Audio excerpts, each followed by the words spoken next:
Ini adalah perjalanan pertama seorang CEO perempuan ke pedesaan. Ia menyadari bahwa semua nama toko di kota itu sangat mirip dengan nama asistennya. Hal ini membuatnya curiga. Asistennya yang telah bekerja bersamanya selama 3 tahun, mungkin saja seorang anak orang kaya yang menyembunyikan identitasnya. Namun, ia tak pernah menyangka bahwa perjalanan tak terduga ke pedesaan ini akan sepenuhnya mengubah jalan hidupnya. Mary adalah presiden perusahaan dengan gaji tahunan miliaran, tetapi sifatnya sangat otoriter. Di hadapannya, para karyawan hanya bisa diam. Namun di belakang, mereka diam-diam menjulukinya sebagai iblis. Andrew hanyalah seorang asisten biasa. Setiap hari ia sibuk dengan pekerjaannya. Selain harus selalu berada di sisi Mary, ia juga harus berlari sejauh 10 blok setiap pagi hanya untuk membelikan kopi yang diinginkan Mary. Jika Andrew membeli kopi yang salah, Mary akan tanpa belas kasihan memaksanya lembur malam itu.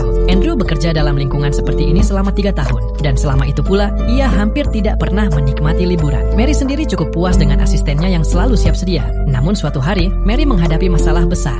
Dewan direksi memberitahu bahwa visanya akan segera habis masa berlakunya. Jika ia dideportasi, posisinya akan digantikan dan ia akan dipecat. Namun sebelum lanjut, jangan lupa follow ya guys. Mimi doakan semoga orang yang sudah follow sehat selalu dan dilancarkan rezekinya. Saat Mary sudah kehabisan akal, Andrew tiba-tiba masuk ke ruangan. Seketika, Mary mendapat sebuah ide. Ia langsung memberitahu dewan direksi bahwa ia akan segera menikahi asistennya, sehingga ia bisa mendapatkan visa. Andrew sama sekali tidak tahu apa yang sedang terjadi. Namun di bawah ancaman Mary, ia tidak punya pilihan selain menyetujuinya. Melihat hal itu, dewan direksi tidak menolak, bahkan memberikan restu.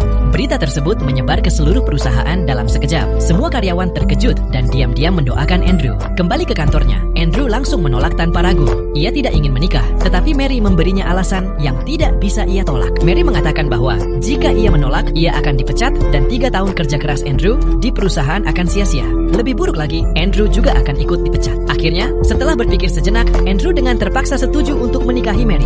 Keesokan harinya, mereka langsung pergi mendaftarkan pernikahan. Namun, mereka tidak bisa menjawab satupun pertanyaan dari petugas. Mary kemudian teringat bahwa minggu itu adalah ulang tahun nenek Andrew. Ia menjelaskan bahwa orang tua mereka sudah mengetahui hubungan tersebut. Petugas pun memberi mereka kesempatan. Pada wawancara berikutnya, mereka harus memberitahu keluarga mereka. Jika terbukti berbohong, mereka akan dipenjara. Hal ini memaksa Andrew untuk bersikap serius. Ia mengajukan beberapa syarat kepada Mary. Pertama, ia harus segera mendapatkan promosi. Kedua, Mary harus segera menerbitkan bukunya. Ketiga, ia menuntut agar Mary segera melamarnya. Mary tahu bahwa Andrew sedang membalas perlakuannya selama ini, tetapi ia tidak punya pilihan. Maka, Mary pun berlutut dan dengan lembut melamar Andrew. Saat itu, Andrew merasa bahwa 3 tahun penderitaannya akhirnya terbayar. Setelah itu, mereka pergi bersama ke kampung halaman Andrew. Namun, Mary tidak menyadari betapa kayanya sang asisten. Keluarga Andrew bahkan memiliki sebuah pulau sendiri dan rumah yang sangat besar. Jika ingin melihat kelanjutannya, film ini berjudul The Proposal tahun 2009.